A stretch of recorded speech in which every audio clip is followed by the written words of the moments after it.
জীবনের যে অবস্থা, সলডারে কইলাম কটা কামলা মামলা দেখছি কি অবস্থা। আব্বা কি আইছে? একটা ছবি তুলে দাও তো, ফেসবুকে পোস্ট করব।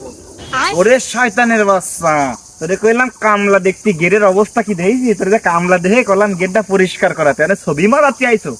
দে তা ফোন দে, যা দাঁড়া চুলটা ঠিক কর, হাতটা পকেটে দিছিস, পাটা সোজা করে দাঁড়া, পোজ দে পোজ দে।